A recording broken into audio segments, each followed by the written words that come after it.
You, John Fitzgerald Kennedy, do solemnly swear. I, John Fitzgerald Kennedy, do solemnly swear. That you will faithfully execute the office of President of the United States. That I will faithfully execute the office of President of the United States.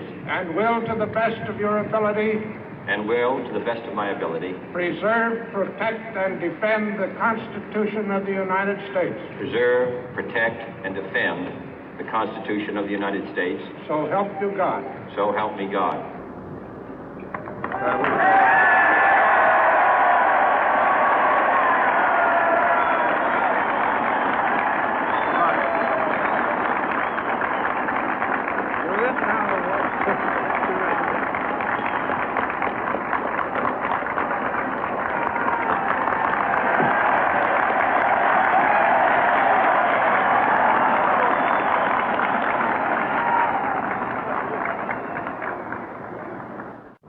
Vice President Johnson, Mr. Speaker, Mr. Chief Justice, President Eisenhower, Vice President Nixon, President Truman, Reverend clergy, fellow citizens.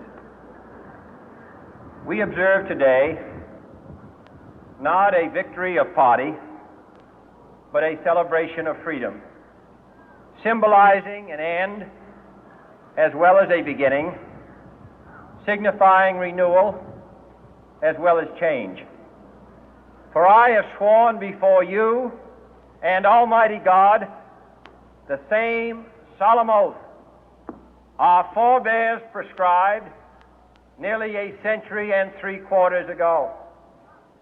The world is very different now, for man holds in his mortal hands the power to abolish all forms of human poverty and all forms of human life.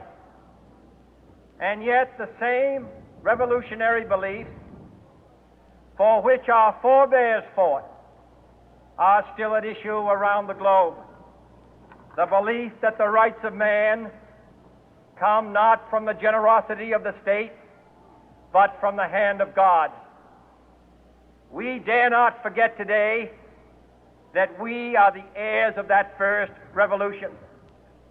Let the word go forth from this time and place to friend and foe alike that the torch has been passed to a new generation of Americans born in this century, tempered by war, disciplined by a hard and bitter peace, proud of our ancient heritage, and unwilling to witness or permit the slow undoing of those human rights to which this nation has always been committed and to which we are committed today at home and around the world.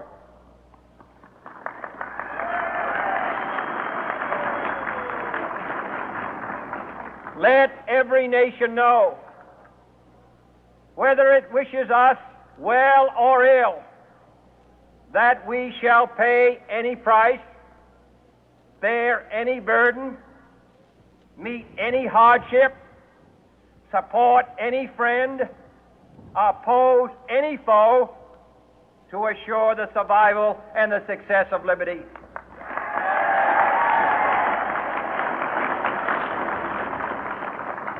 This much we pledge and more. To those old allies whose cultural and spiritual origins we share, we pledge the loyalty of faithful friends. United, there is little we cannot do in a host of cooperative ventures. Divided, there is little we can do, for we dare not meet a powerful challenge at odds and split asunder.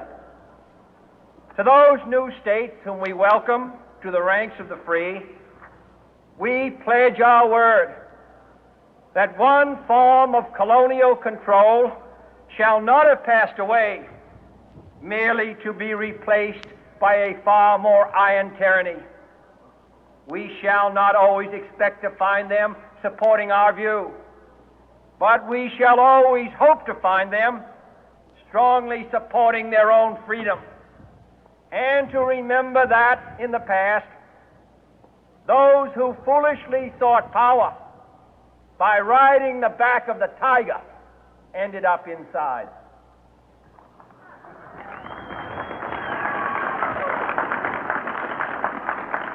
To those people in the huts and villages of half the globe struggling to break the bonds of mass misery, we pledge our best efforts to help them help themselves for whatever period is required, not because the communists may be doing it, not because we seek their votes, but because it is right. If a free society cannot help the many who are poor, it cannot save the few who are rich.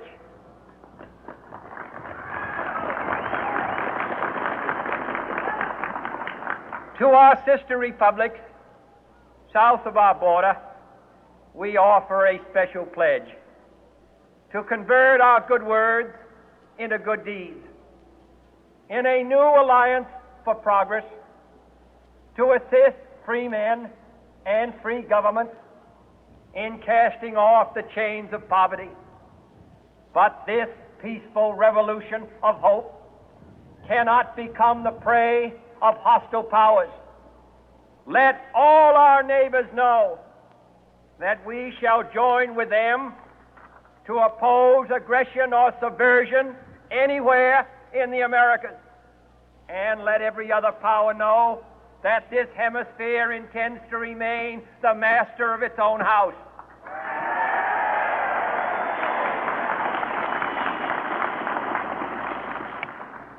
To that World Assembly of Sovereign States, the United Nations, our last best hope, in an age where the instruments of war have far outpaced the instruments of peace, we renew our pledge of support to prevent it from becoming merely a forum for invective, to strengthen its shield of the new and the weak, and to enlarge the area in which its writ may run. Finally, to those nations who would make themselves our adversary, we offer not a pledge, but a request that both sides begin anew the quest for peace. Before the dark powers of destruction, unleashed by science, engulf all humanity in planned or accidental self-destruction, we dare not tempt them with weakness, for only when our arms are sufficient beyond doubt can we be certain beyond doubt that they will never be employed. But neither can two great and powerful groups of nations take comfort from our present course, both sides overburdened by the cost of modern weapons, both rightly alarmed by the steady spread of the deadly atom, yet both racing to alter that uncertain balance of terror that stays the hand of mankind's final war. So let us begin anew, remembering on both sides that civility is not a sign of weakness, and sincerity is always subject to proof. Let us never negotiate out of fear, but let us never fear to negotiate.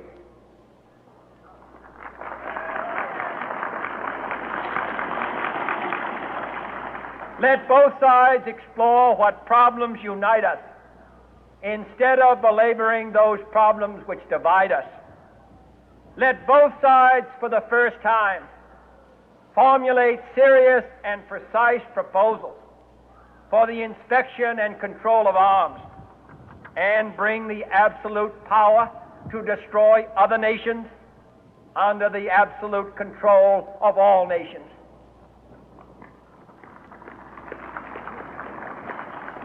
Let both sides seek to invoke the wonders of science instead of its terrors.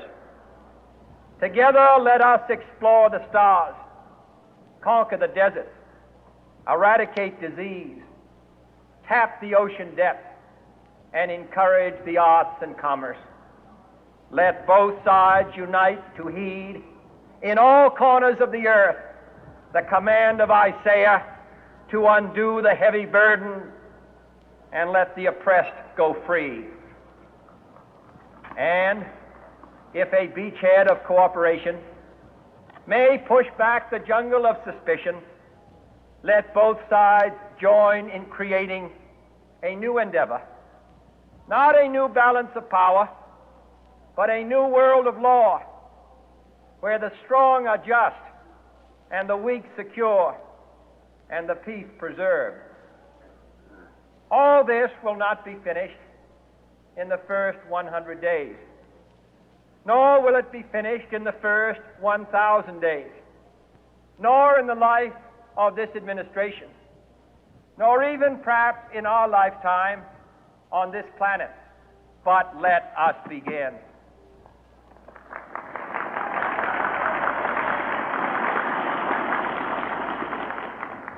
In your hands, my fellow citizens, more than mine, will rest the final success or failure of our course. Since this country was founded, each generation of Americans has been summoned to give testimony to its national loyalty. The graves of young Americans who answered the call to service surround the globe.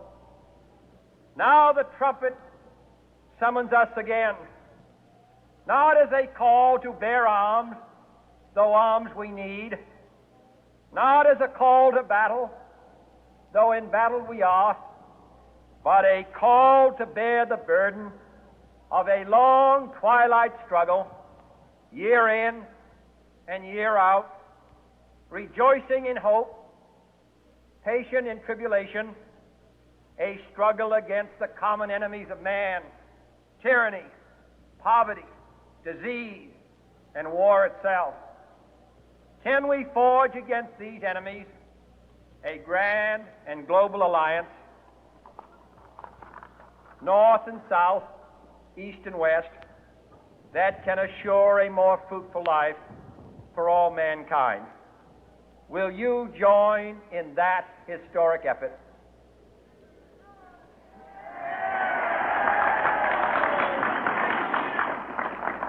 In the long history of the world, only a few generations have been granted the role of defending freedom in its hour of maximum danger. I do not shrink from this responsibility. I welcome it.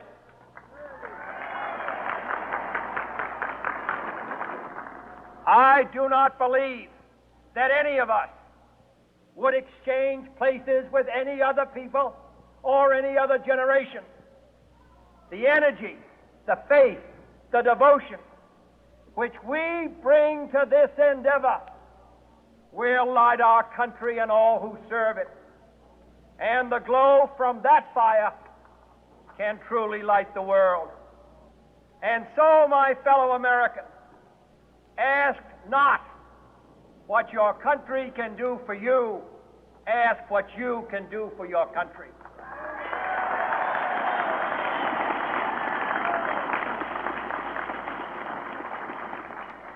My fellow citizens of the world, ask not what America will do for you, but what together we can do for the freedom of man.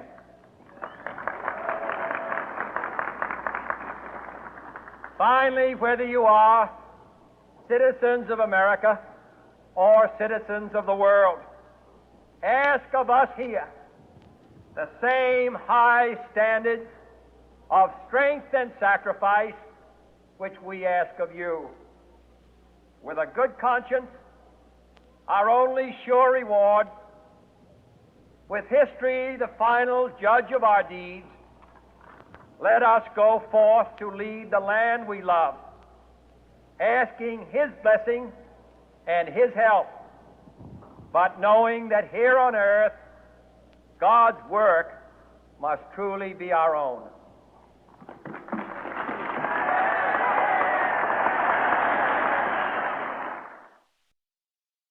Oh